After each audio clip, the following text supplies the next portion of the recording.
Hello everyone, welcome करता हूँ मैं भारत सर अगेन आप सबका हमारे नए वीडियो में। तो आज हम लोग करेंगे trick to remember the monomer of copolymer. Copolymer के मोनोमर को हम कैसे आसानी से याद रख सकते हैं, ये आज हम आज की वीडियो में करेंगे। समझिए फर्स्ट ऑफ ऑल कि पॉलीमर क्या होता है। एक मैक्रोमोलिक्यूल होता है जो बहुत सारे स्मॉल मॉलिक्यूल से मिलकर बना होता है, मोनोमर से मिलकर बना होता है। On the basis of monomer, polymers are of two types, homopolymer, copolymer. Homopolymer क्या होते हैं जो सेम मोनोमर से मिलकर बनते हैं, जिनमें सिर्फ एक मोनोमर होता है। कोपॉलीमर क्या होते हैं जो डिफरेंट मोनोमर से मिलकर बनते हैं, जिनमें दो मोनोमर होते हैं, उन्हें कोपॉलीमर बोला जाता है। अब होमोपॉलीमर क्या थे वो मैंने बताया था, पॉलीथीन, पॉलीविनाइल क्लोराइड, पॉलीस्टाइरीन, वो वाला। ये है हमारे कुछ कोपॉलीमर्स। अब इनके मोनोमर को हम कैसे याद रखेंगे। इनके मोनोमर को याद रखना थोड़ा सा मुश्किल होता है। वो मुश्किल इसलिए होता है जिसमें दो मोनोमर होते हैं। अब समझिए एक बात, ये मैंने ऐसे ग्रुप बनाए हैं। इन ग्रुप बनाने का मतलब क्या है। इन ग्रुप बनाने का मतलब ये है कि इन दोनों पॉलीमर्स का पहला मोनोमर सेम होगा। इन दोनों पॉलीमर्स का पहला मोनोमर सेम होगा।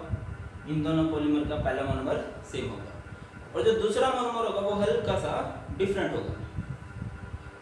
है ये सारे ही इंपॉर्टेंट है, पेपर में बहुत बार आते हैं कोपॉलीमर से। ठीक है, समझिए। अच्छा, इसके मोनोमर को कैसे रखेंगे, मैंने क्या बनाया हुआ मैं आपको वो बता देता हूँ। मैंने यहाँ से देखिए, जैसे वो था होमोपॉलीमर था, उनका मोनोमर बताना बड़ा आसान था। पॉलीथीन में पॉली हटाओ, इथीन मोनोमर है उसका। पॉलीविनाइल क्लोराइड में पॉली हटाओ, विनाइल क्लोराइड मोनोमर है उसका। पॉलीस्टाइरीन में पॉली हटाओ, स्टाइरीन मोनोमर है उसका। बट इसमें कुछ ऐसा लॉजिक बनता नहीं है, तो इसमें थोड़ा सा हमें कोशिश करनी पड़ेगी समझने की। समझिए, ये है ब्यूना एस। इसके बीयू से मैंने एक वर्ड बनाया, buta 1,3 diene and S. S से हमारा जो मोनोमर बनेगा वो बनेगा styrene. Next is buna N. Buna N को कैसे करेंगे, अगेन वही बात, बीयू से क्या बनेगा आपका ब्यूटा 1,3 डाइईन एंड एन से यहाँ पे हमारा बनेगा नाइट्राइल। एंड नाइट्राइल में कौन सा, एक्राइल और नाइट्राइल। ओके और नॉट, या फिर इसको आप ऐसे भी याद रख सकते हो। मैंने बोला कि इन दोनों का पहला मोनोमर तो क्या होगा, सेम होगा। एक का अगर पहला मोनोमर पता है तो दूसरे का अपने आप ही पता लग जाना, दूसरा हल्का सा डिफरेंट होगा। अच्छा, अगर स्ट्रक्चर की बात करें, ब्यूटा का स्ट्रक्चर कैसे करोगे, फॉर्मूला कैसे लिखोगे। ब्यूटा मींस कितना है, 4 कार्बन, 1,3, 1 पे डबल बॉन्ड होगा और 3 पे डबल बॉन्ड होगा, बाकी सिंगल बॉन्ड पूरे कर देते हैं। H2 H H H2 and styrene क्या होता है, CH2 double bond CH benzene. And nitrile क्या होता है, CH2 double bond CH CN। ये है। नेक्स्ट हम चलते हैं ग्लिप्टल एंड डेक्रोल।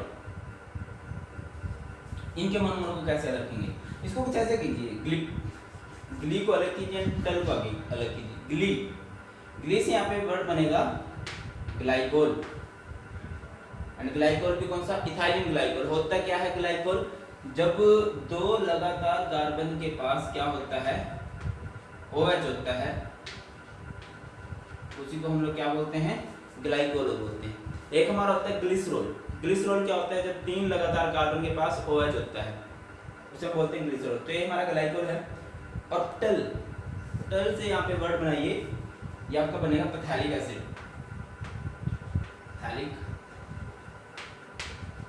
एसिड। देखिए एक एसिड लगा है, एक एसिड यानी क्या होगा, COOH होगा। ठीक है। एंड पैथेल यहाँ पे बोला जा रहा है बेंजीन को, क्या बोलेंगे, पैथेलिक एसिड। हाँ, एक पॉलीमराइजेशन वाला भी बड़ा इंपॉर्टेंट होता है कि इन पे पॉलीमराइजेशन कौन सी लगेगी। देखिए आप ये देखिए कि अगर इनके मोनोमर में ऑक्सीजन है तब वहाँ पे कंडेंसेशन लगेगी, और अगर मोनोमर में ऑक्सीजन नहीं है तो वहाँ पे लगेगी आपकी एडिशन पॉलीमराइजेशन। देखिए ब्यूना फैमिली को जब हम देखते हैं तो इनके मोनोमर में ऑक्सीजन नहीं है, तो यहाँ पे लगेगी आपकी एडिशन। इसके मोनोमर में ऑक्सीजन है तो यहाँ पे लगेगी आपकी कंडेंसेशन। नेक्स्ट बढ़ते हैं डेक्रोन की तरफ। मैंने बोला इन दोनों की फैमिली सेम है, फैमिली सेम है तो पहला मोनोमर क्या होने वाला है, सेम होने वाला है, यानी कि ये होगा।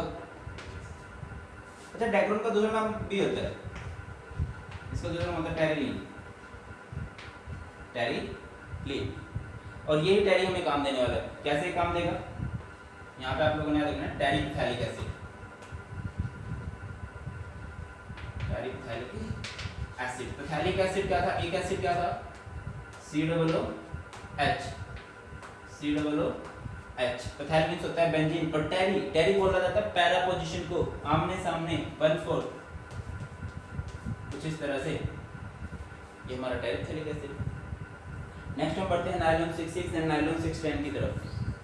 देखिए नायलॉन नाम कैसे पड़ा, बड़ी फेमस है इसकी बात भी। नायलॉन दो वर्ड है NY + LON।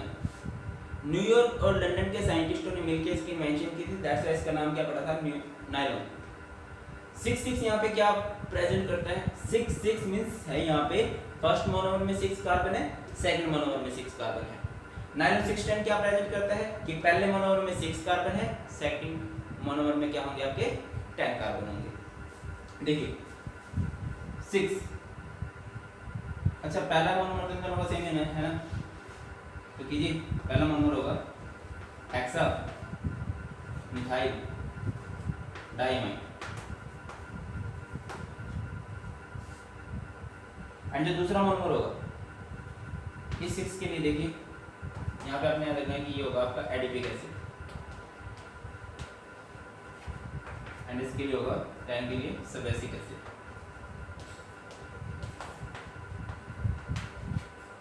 हेक्सा मींस क्या होता है 6 एंड मिथाइल एक carbon, diamine, di means 2, mine means nitrogen, bond पूरे करते हैं 1 and 2 3, 1 and 2 3, इसके करें तो 1 2 and 2 4, ये है एक एसिड लगा हुआ है।